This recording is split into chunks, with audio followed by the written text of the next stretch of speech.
Welcome to today's class on historical concepts.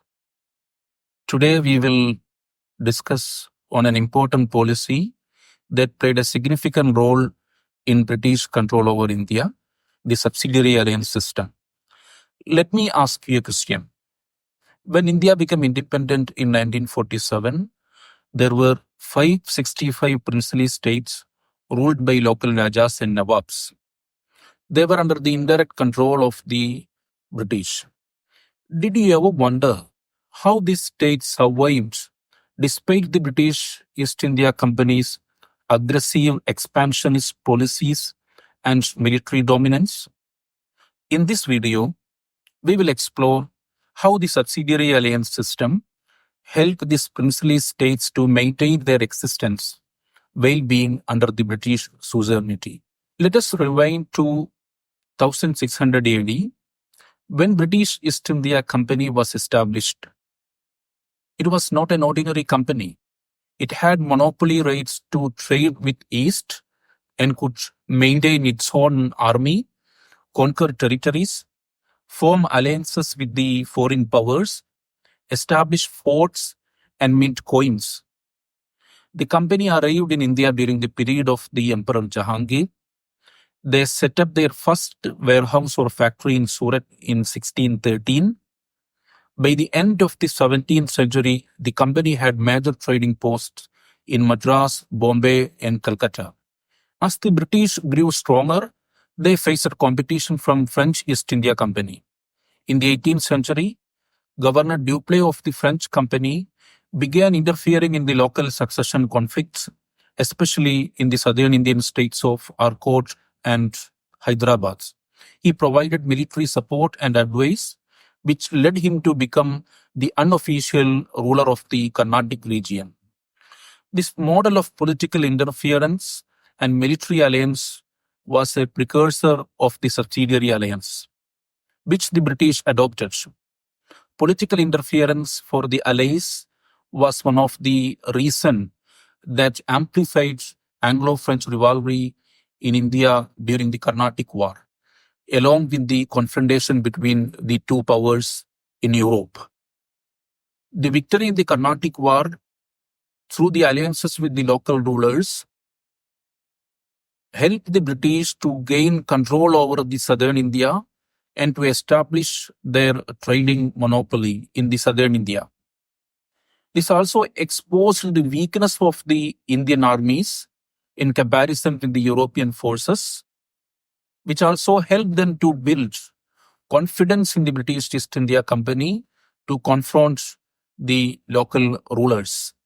In just 100 years after the Battle of Plassey and Battle of Buxar, the British had brought the entire Indian subcontinent under their control using two main methods.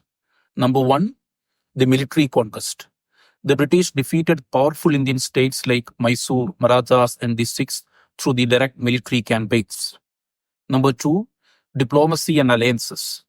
The British offered military protection from internal and external threats and demanded tribute or subsidies in return for maintaining their troops for the protection of the Indian princes. The Subsidiary Alliance System was one of the most cost-efficient and risk-free methods that the British used to expand their empire in India. For many Indian rulers, survival depended on submitting to the British. It helped them to avoid the long succession conflicts and provided them protection from the powerful neighboring states' attacks. However, once the state signed the Subsidiary Alliance, it was under the control of the British.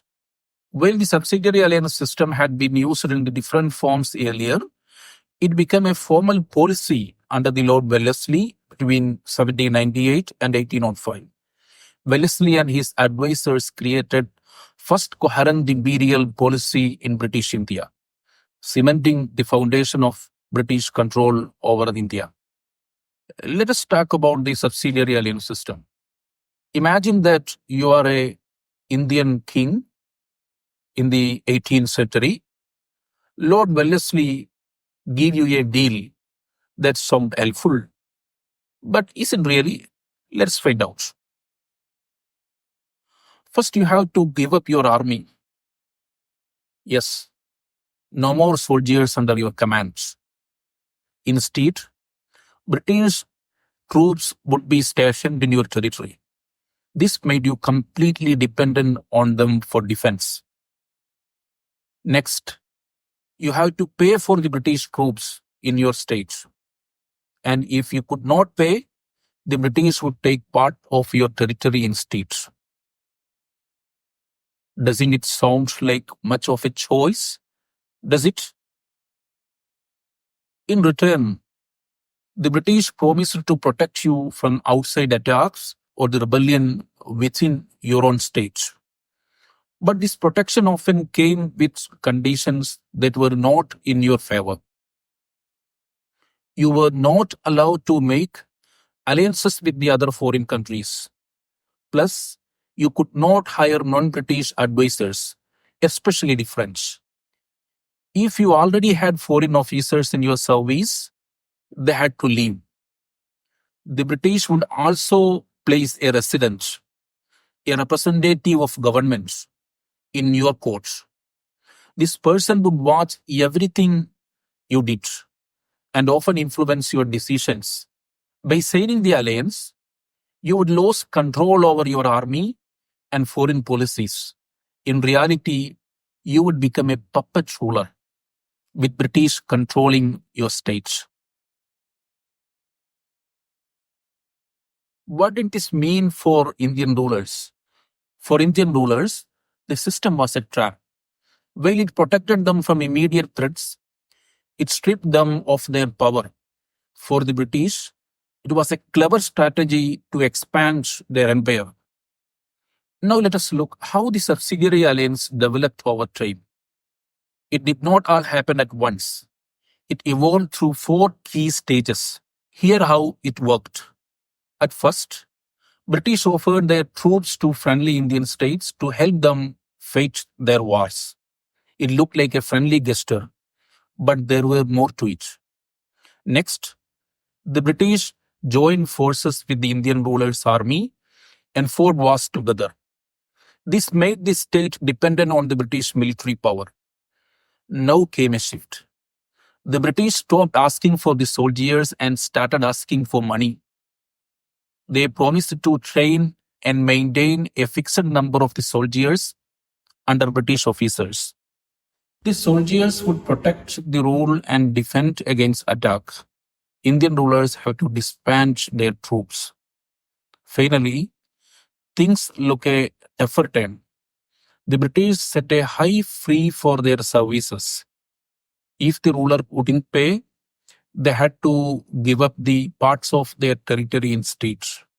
This was a clever way for the British to gain land without open conflict. The first princely state to accept the subsidiary alliance system was the Nizam of Hyderabad in 1798, followed by the ruler of Mysore in 1799 after Tipu Sultan's defeat and the restoration of the Wadaya dynasty. In the same year, the ruler of Tanjavur joined in October.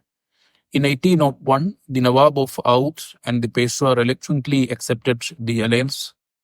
However, the Oudh faced annexation in 1856 under Lord Dalhousie, citing allegation of misrule.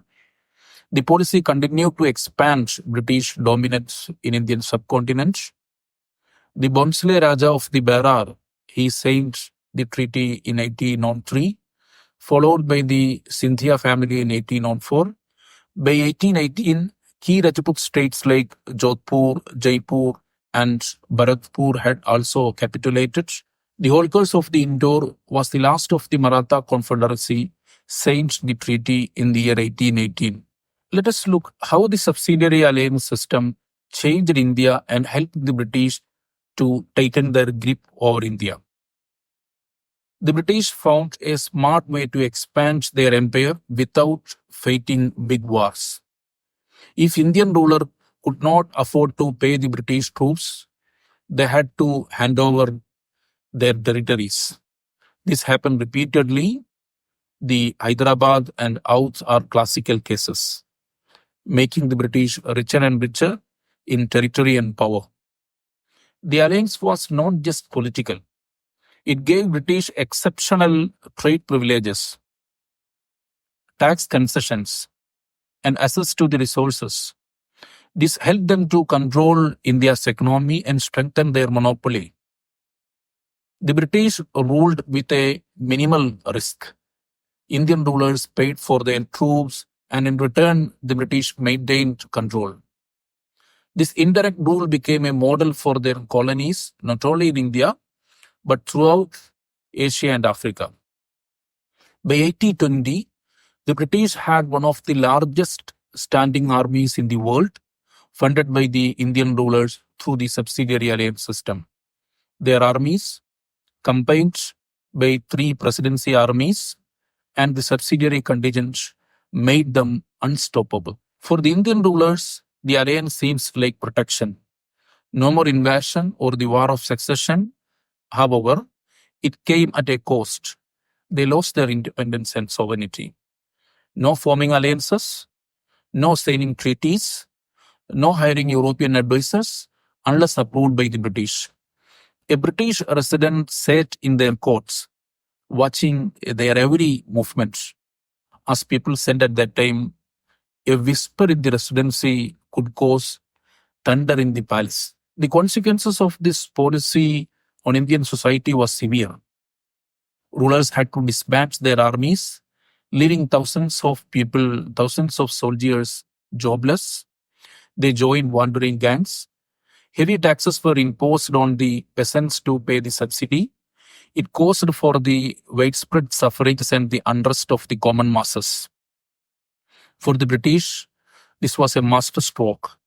They got control of the key regions, stopped French influence in India, and could quickly move their troops to handle the revolts or threats in all parts of the country. As the British consolidated their power, their dominance evolved.